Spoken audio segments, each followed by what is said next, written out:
تو جب باپ بھاگا تو اس کے پاؤں بھی زخمی کہیں ہو گئے ہوں گے. وہ تجھے گناہ کی سزا سے بچانے کے لیے کہاں سے بھاگا اور صلیب پر چڑھ گیا تاکہ تیری زندگی میں نجات آ جائے, تو بچ جائے.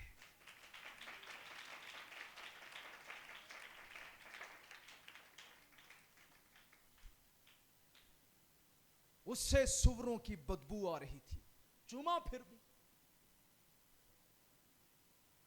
جب سوروں کے ساتھ رہے تو ان کی بدبو آتی ہے. باپ نے نہیں کیا, پہلا تو نہانو نہیں, کپڑے بدل نہیں, چومتا ہی گیا, بار بار چوما سر سے ماتھے سے. یہ مکمل معافی اور بحالی کو ظاہر کرتا ہے. جب تو خدا کے پاس آئے گا وہ مکمل بحالی اور معافی تجھے دے گا. یہ فضل ہے, یہ باپ کا ترس ہے. کیونکہ بیٹے نے کہا تھا میں تیرا اور آسمان کا گنہگار ہوں. وہ یہ سوچ کر آیا تھا میں اپنے باپ سے کہوں گا کہ مجھے اپنے نوکروں میں سے کسی کی طرح کر لے. آخری بات, مصرف بیٹے کی مکمل بحالی. باپ نے اپنے نوکروں سے کہا کیسا جامہ لاؤ.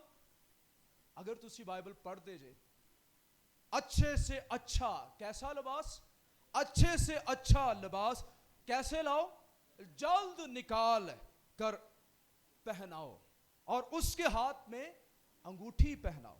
یہ لفظ جلد بہت اچھا ہے. نجات نیٹ کیش ہے. جس روز ایمان لائے گا, جس روز اقرار کرے گا, اسی روز تجھے نجات ملتی ہے. دیر نہیں, کوئی رسم نہیں. گھر میں ایک ایسا جامہ ہوتا تھا جو باپ کا جامہ ہوتا تھا, جو صرف باپ خاص موقعوں پر پہنتا. یہاں پر باپ نے وہی جامہ کہا, اس کو اچھے سے اچھا جامہ کہا جاتا تھا. یہ خاص وقت کے لیے استعمال ہوتا, لیکن باپ نے کہا وہ پہنا دو. ہو سکتا ہے کہ جو انگوٹھی اسے پہنائی گئی یہ بھی باپ کی ہو. باپ نے اپنا اختیار پہناوا اسے دے دیا, فرزندیت میں اسے بحال کر لیا, اسے اختیار سونپ دیا. پھر بڑے گھر میں ایک بڑا پلا ہوا بچڑا رکھا جاتا تھا جو بڑے بیٹے کی شادی کی ضیافت پر ذبح کیا جاتا تھا. اور باپ نے یہاں پر کیا لفظ استعمال کیا, پلا ہوا بچڑا لاؤ. او جڑا سی تیار کر رہے ہیں جو بڑے بیٹے کی شادی کی ضیافت کے لیے ہے, او لاؤ. آج ہم اسے کریں گے, ہم جشن کریں گے, ہم ضیافت کریں گے, ہم شادمانی کریں گے. باپ دی اڈی زمین تے نہیں لگ دی پئی, یہ کرو وہ کرو, میرا بیٹا آ گیا ہے. کاش آپ اس کو محسوس کر پائیں. باپ خوشی منا رہے ہیں. خوشی کا بیان یسوع نے پچھلی بھی تمثیل میں کیا, یہاں پر بھی خوشی پر زور ہے. باپ تیرے ساتھ یہی کرے گا, بحال کر دے گا. اس کی محبت گنہگار کی فرزندیت میں ظاہر ہوتی ہے. وہ ایک گنہگار کو اپنا فرزند بنا لیتا ہے. اس کے لیے بڑی قربانی اسے دینی پڑی ہے. تھوڑا سا بڑے بیٹے کا ذکر. بڑا آیا, کھیت سے کام کر کے باہر ہی کھڑا رہا. یہ کیا ہو رہا ہے؟ اس طرح کی ضیافت کا اہتمام بڑے بیٹے کی ذمہ داری ہوتی, لیکن باپ نے کوئی پیغام اسے نہیں بھیجا, نہ ہی اسے ضیافت کے بارے میں کچھ بتایا. ایسا لگتا ہے باپ کے گھر میں رہتے ہوئے بھی اس کا اپنے باپ کے ساتھ کوئی رشتہ نہیں ہے. ہو سکتا ہے وہی اپنے باپ سے نفرت کرتا ہے. جب اس کا چھوٹا بھائی گھر چھوڑ کر جا رہا تھا اس وقت بھی کچھ نہیں کہا. اس نے کوئی باپ کو تسلی نہیں دی, روکا نہیں باپ کا دل نہ ٹوٹے. کوئی تسلی, کوئی کنورسیشن باپ کے ساتھ نظر نہیں آتی. باپ جانتا تھا کہ نہ ہی اسے اپنے چھوٹے بھائی سے پیار ہے, نہ ہی اسے میری خوشی عزیز ہے. اس لیے اسے کھیت میں ہی چھوڑ آیا. اور وہ کھیت میں خود کام نہیں کرتا تھا بلکہ کرواتا تھا, لیکن پھر بھی تنگ بڑا, باہر ہی کھلوتا رہا. اس نے ایک نوکر کو بلا کر پوچھا کیا ہو رہا ہے. ایک لڑکے کو بلایا, یہاں پر نوکر سے مراد ہے. وہ اندر جانا نہیں چاہتا تھا. وہ سمجھ رہا ہے کہ شرمناک کام اس نے کیا, اپنے باپ کو, گھر کو, گاؤں کو, تمام لوگوں کو چھوڑ دیا اور اس کے لیے ضیافت, میں ایسی ضیافت میں شامل نہیں ہوں گا. یہ تو بڑی شرمناک بات ہے. گھر میں رہتے ہوئے اس کا باپ کے ساتھ کوئی ریلیشن نہیں, زیرو ریلیشن ہے. کچھ لوگ دور ملک میں جا کر کھو جاتے ہیں اور کچھ لوگ باپ کے گھر میں چرچ میں رہ کر ہی کھوئے ہوئے ہوتے ہیں. کوئی باپ کے ساتھ رشتہ نہیں, کئی سال چرچ میں آتے ہوئے گزر جاتے ہیں. یہ مذہبی شخص ہے, یہ فریسیوں جیسا شخص ہے جو ہے کہنے کو تو باپ کے گھر میں, لیکن اب دیکھیں باپ کیا کرتا ہے. وہ باہر آیا ہے, اگر نہیں وہ آیا اندر, باپ پھر بھی باہر آیا ہے. اس نے اس روز گیسٹ آف آنر چھوٹے بیٹے کو ضیافت میں بنایا ہوا ہے. وہ پارٹی کو چھوڑ کر تاریکی میں کھڑے ہوئے بڑے بیٹے کے پاس گیا ہے. اور یہ ریاکار جو کہتا یہی ہے کہ میں باپ کے گھر میں ہوں, ریاکاراں نال چرچ پڑھیا ہے, گرجا پڑھیا پیا ہے ریاکاراں دے نال, کوئی کاٹا نہیں ہے دا. میں وہی بس کرنا گا تھوڑی جی بس گل یہ کرنا بہت ضروری ہے. یہ بھی باپ کی نافرمانی کر رہا تھا. اگر باپ چاہتا تو اسے تھپڑ مار سکتا تھا, لیکن اس نے ایسا نہیں کیا. اس نے اپنے باپ سے کہا دیکھ. اس وقت میں یہ بھی باپ کو کہنا شرم کی بات ہوتی تھی. کوئی بھی بیٹا اپنے باپ کو یہ نہیں کہتا تھا دیکھ, لیکن اس نے کہا انہیں بھی بے عزت کیتا. ریاکاروں کو یہی لگتا ہے کہ ہم خدا کے تمام حکموں کو مان رہے ہیں, حالانکہ وہ نہیں مان رہے ہوتے. اب وہ کیا کہتا ہے, تو نے کبھی بکری کے ایک بچہ بھی نہ دیا کہ کدے نال اپنے دوستوں کے ساتھ خوشی کرو. وہ اپنی قسم کی پارٹی چاہتا ہے, اپنی مرضی کی. اپنے بھائی باپ کے ساتھ وہ ضیافت نہیں کرنا چاہتا. ریاکاروں کی دوستی ریاکاروں کے ساتھ ہی ہوتی ہے. کبھی غور کرے آجے, اس کہانی کا آخر نہیں بتایا گیا کیا ہوا ہے, لیکن منو لگتا ہے اس وڈے بیٹے دا دل یہی کردا ہونا ہے کوئی ٹیم پھڑا میں تے پیو دے سر چ کڈ مارا. اور ہو سکتا ہے اگوں ہویا بھی انج ہوگا, کیونکہ یسوع مسیح کو فریسیوں نے مسلوب کر دیا تھا. اس لیے یہ دو نافرمان بیٹوں کی کہانی ہے. دیکھیا جے کتلے کتھے ماسی میری زندگی میں کام ہوا ہے کہ نہیں, باپ کے ساتھ رشتہ ہے کہ نہیں. ایک کہانی سناؤں گا اور اس کے بعد ہم دعا میں وقت گزاریں گے.